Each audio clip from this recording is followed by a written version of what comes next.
Good afternoon students. Dear students, हम लोग हिंदी व्याकरण में पाठ 11 अधिकारी शब्द के बारे में पढ़ रहे हैं। पिछली कक्षा में हमने अधिकारी शब्द के भेद, अधिकारी शब्द की परिभाषा के बारे में जाना था। अधिकारी शब्द के सार में क्रिया विशेषण, संबंधबोधक, समुच्चयबोधक और विस्मयादिबोधक। मैंने 5 भी बताया था, 5वां था नेपाल, जो बुक में नहीं दिया है, आगे की क्लास में आप लोगों को पढ़नी होगी, इसलिए इसमें नहीं दिया है। ठीक, तो हमने अधिकारी शब्द की परिभाषा जान ली थी, क्रिया विशेषण की भी परिभाषा जान ली थी, और क्रिया विशेषण के भी 4 भेद दिए गए हैं किताब में, उसके बारे में आज हमें जानना है। राइट, तो आप लोग जल्दी से किताब खोलिए। क्रिया विशेषण, क्रिया विशेषण की परिभाषा एक बार रिपीट कर लेते हैं। जो शब्द क्रिया की विशेषता बताते हैं उसे क्रिया विशेषण कहते हैं। पता है आप लोगों को, जैसे हाथी धीरे धीरे चलता है, हाथी कैसे चलता है? धीरे धीरे, तो धीरे धीरे शब्द जो है यहाँ क्रिया विशेषण है। शिक्षक तेजी से पढ़ाते हैं, शिक्षक कैसे पढ़ाते हैं? तेजी से, यानी तेजी से जो शब्द है यहाँ क्रिया विशेषण शब्द है। तो खैर, ये तो हम पिछली कक्षा में भी जाने थे। आज हमें जानना है क्रिया विशेषण के जो 4 भेद दिए गए हैं उसके बारे में। पहला क्या है? देखिए यहाँ, अब इसको हम मिटाते हैं। क्रिया विशेषण शब्द भी रहेगा क्योंकि हम इसी के बारे में पढ़ने वाले हैं। इसका जो पहला भेद है वो है, देखिए किताब में, स्थानवाचक क्रिया विशेषण। स्थानवाचक क्रिया विशेषण, यहाँ लिखते हैं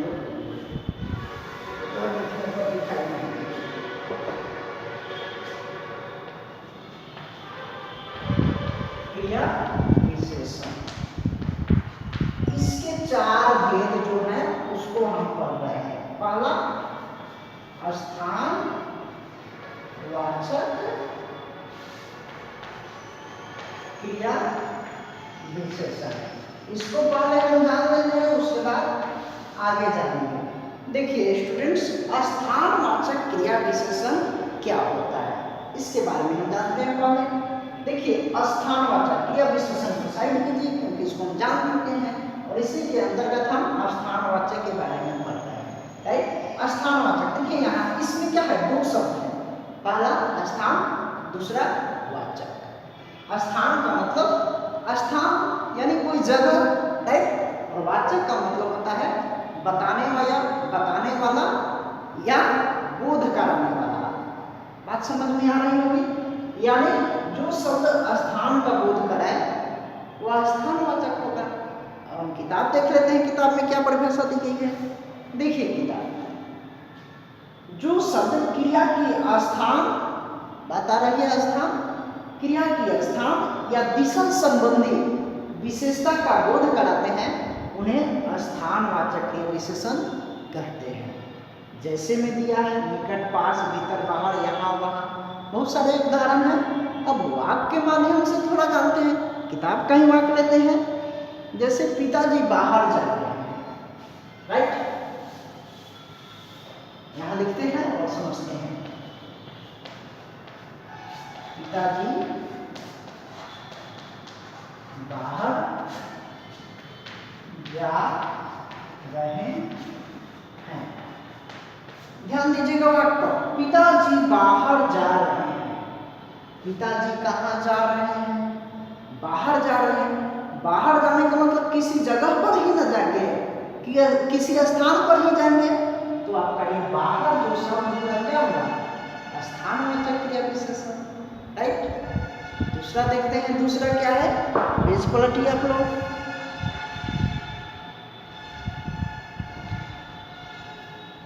दूसरा जो क्रिया विशेषण का जो भेद है दूसरा, वो है आपका कालवाचक क्रिया विशेषण। कालवाचक क्रिया विशेषण। स्टूडेंट यहाँ ध्यान दीजिए, जैसे मैंने पहले 2 शब्द बार शब्द है आपका, पहला काल है, दूसरा वाचक है। काल का मतलब पढ़ चुके हैं पिछली कक्षा में, काल यानी समय, टाइम। वाचक मतलब बोध कराने वाला या बतलाने वाला। यानी इसमें क्या होता है, समय का बोध होता है। कालवाचक में समय का बोध होता है। कैसे, परिभाषा जानते हैं, किताब देखिए। जो शब्द क्रिया के होने या क्रिया के करने के, काल की परिभाषा याद कीजिए, काल की परिभाषा इसके पहले हम लोग पढ़े हैं, सेम वही है। जो शब्द क्रिया के, क्रिया मतलब जिससे काम करने का बोध होता है वो क्रिया शब्द है। जैसे पढ़ना, खेलना, कूदना, यानी अंत में अक्सर ना शब्द है वो क्रिया शब्द है, मैंने ये भी बताया है। जो शब्द क्रिया के होने या क्रिया के करने के समय का बोध कराते हैं उन्हें कालवाचक क्रिया विशेषण कहते हैं। जैसे कभी कभी, हमेशा, आज, कल, परसों इत्यादि। अब उदाहरण के माध्यम से जानते हैं, वाक्य लेते हैं हम। वाक्य क्या दिया है यहाँ, जैसे हम लिखते हैं, हम प्रतिदिन विद्यालय जाते हैं। एक वाक्य है किताब से, हम प्रतिदिन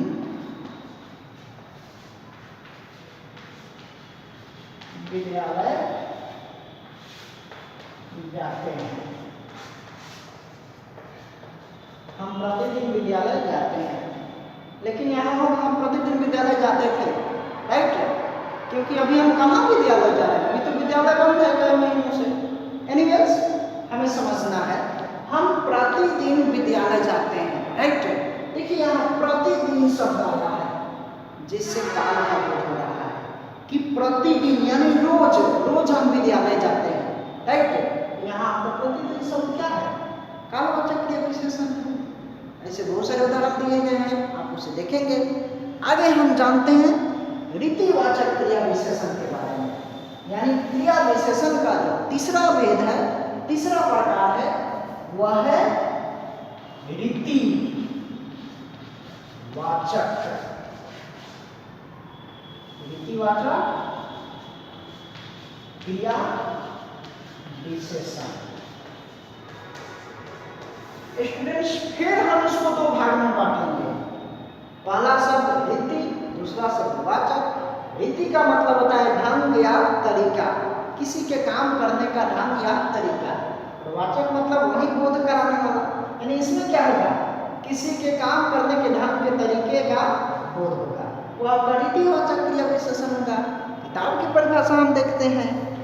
देखिए यहाँ क्या दी है परिभाषा इसके, जो शब्द क्रिया के होने की रीति या तरीके, देखिए तरीका की बात आ गई, होने की रीति या तरीके का बोध कराते हैं उन्हें रीतिवाचक क्रिया विशेषण कहते हैं।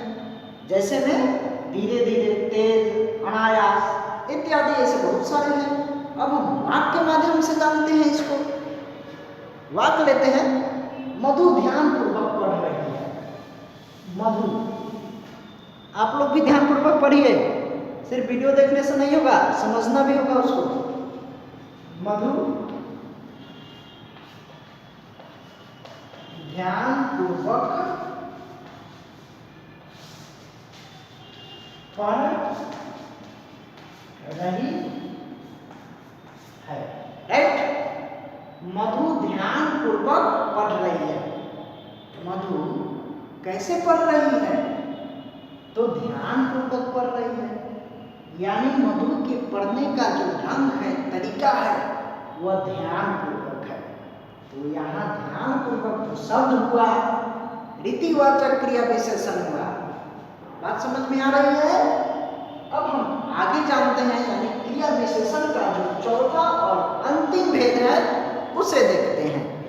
परिमाणवाचक क्रिया विशेषण, यही ना है? हाँ,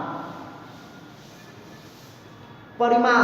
देखिए शब्द से ही पता चल जा रहा है कि इसमें क्या होगा, नाम से ही पता चल रहा है। परिमाण, परिमाण वाचक क्रिया विशेषण। इसमें भी दो शब्द आए हैं। दो शब्द कौन है? एक परिमाण और दूसरा वाचक। परिमाण मतलब मात्रा, यानी मापना तौलना, राइट। जैसे 1 लीटर 2 लीटर ये सब होता है ना, वही परिमाण, परिमाणवाचक यानी इसमें मात्रा का बोध होगा, राइट। देखते हैं किताब की परिभाषा क्या दिया है यहाँ। जो शब्द क्रिया के नाप तौल वाली बात आ गई, नाप तौल, मात्रा या परिमाण का बोध कराते हैं उन्हें परिमाणवाचक क्रिया विशेषण कहते हैं। जैसे इतना, उतना, कितना, जितना इत्यादि। जैसे एक वाक्य के माध्यम से जानते हैं हम,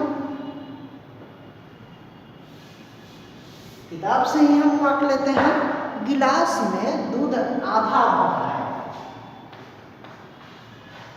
गिलास में दूध आधा भरा है। आप लोग के भी गिलास में आधा दूध हो तो पानी डाल दीजिए, पूरा भर जाएगा, है।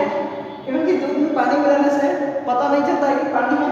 गिलास में दूध आधा भरा है, राइट।